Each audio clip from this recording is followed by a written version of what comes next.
Joining me right now to discuss all this, the co-host, yes, of The Five, co-anchor of America's Newsroom, someone who never stops working and thinking, Dana Perino. Thanks so much for joining us on One Nation. I was like, where is he? Oh, he's coming behind From me. behind, don't worry, you can trust me.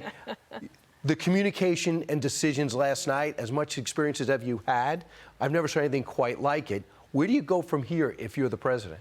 Well, one of the things that they're going to try to do is, first of all, Simone Sanders, who was a campaign spokesperson for Biden in the 2020 campaign, she recommended to all the regional campaign press secretaries on the Democratic side to book themselves on TV to go out there and vigorously defend the president. And I thought, with what? Because he was the one who got up and tried to say, I have all my mental faculties, I don't have a bad memory, everything's fine, but he didn't prove the case. As I said, he did not stick the landing. Vice President Harris has come out and said, this could not be further from the truth. Joe Biden runs circles around all of us at the White House, and Karine Jean-Pierre has said we can hardly keep up with him.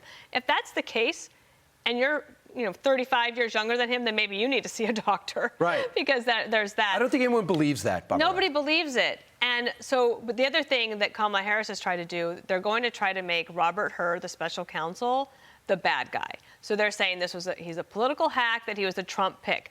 But remember, when he was picked, they tried to say, well, it's a Trump-backed prosecutor, so what are you worried about? And the Trump people said, but it was the two Democratic senators who recommended him, and out of comity, Trump said, okay, fine, then we'll let him go through. So calling Robert Hur a political hack is not going to hack it. Understood. The same way David Weiss got there, his recommendation. So how about we just let these guys do their jobs? Right. So the other option is, too, they taped everything.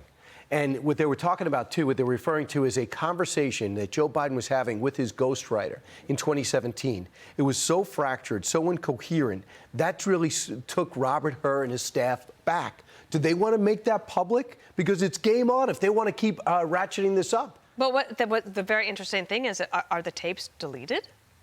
Originally they were, and they were reclaimed, and now suddenly there's a transcript on Earth. I hope that we do get to read the transcript, and they should want us to. But I think all of that, honestly, Brian, I was so flabbergasted. I used to think maybe Trump won't be the nominee. This is going back like 8 months ago. I thought, maybe DeSantis, maybe he'll.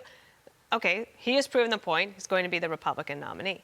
I'm now thinking that maybe Biden is not going to be the Democratic nominee. And I have not been thinking that all along. I've thought that he would stick it out, but I don't see how they stay with him. But the scenario in which he goes, I don't know. That's it. And there's only one person outside Jill that could do it, and it's Barack Obama. And if he won't listen, if President Obama hops on this show or The Five and decides to say Joe Biden can't do it anymore, how does Joe Biden continue to try to do it? I don't even think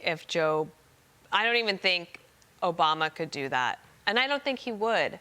But the problem for Joe Biden, too, is that his insurance policy, right, his vice president, right, is not appealing to the American people. So the Democrats, they are in a real fix, but it's one of their own making. All right. Meanwhile, the political fallout for the Dems, well, is pretty much everywhere. They're trying to recover from this disaster of a press conference. The question is, can they in fact do it?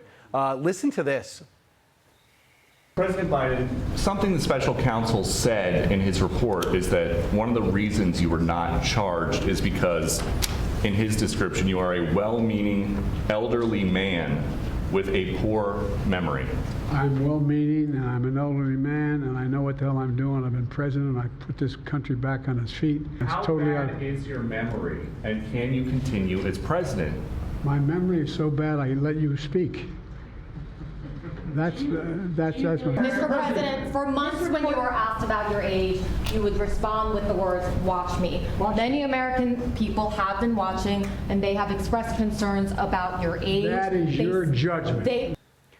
The fact that she was unleashed as a CNN reporter, I think that comes from management. Well, I think, maybe, but I also think these reporters are doing a couple of things. One, they're extremely frustrated. They have all of this pent-up anger and frustration. Imagine going to the White House every day and you never get to ask the president a question unless you shout it to him when he's walking to Marine One. Second, this is possibly the biggest story of their careers, and they're going to ask it. Third, he says that's your judgment. He's trying to blame the press for this judgment. The press isn't saying that. every poll has come out and said, the most recent one, NBC News, saying that only 23% of people polled thought that he had the mental capacity to be president of the United States. Prop 47 is something you've been keeping your eye on, and we all should, because we want to get law and order back in our cities, and maybe it should get back to where it left first, and that is in California. What is it, and how close are they to getting that on the ballot? So let's go back. Kamala Harris was Attorney General, and during that time, California State Legislature passed a bill called Prop 47. It was try to figure out a way to help some people out, right? And basically, it said if you steal $950 of merchandise or less, then you will not get prosecuted. Well, the thieves have hell is taken broken loose. advantage of that, and so you could steal $950 every day and keep going. So this has gotten to a point that it's so untenable. Two things are happening. There is a recall effort to take Prop 47 and put it into the dustbin of history. It has 360,000 of about 525,000 signatures that they need to get to put this on the ballot. 89% of Californians want this repealed, and surprisingly, but thankfully for those people that want it repealed, the mayor of San Francisco, London Breed, has come out in support of repealing it. I always thought we were a self-correcting country. We could be correcting ourselves right now. Need to do it quickly. From the left side. Dana Perino, thanks so much. We'll see you every single day, at least 2 shows. Hey, Sean Hannity here. Hey, click here to subscribe to Fox News YouTube page and catch our hottest interviews and most compelling analysis. You will not get it anywhere else.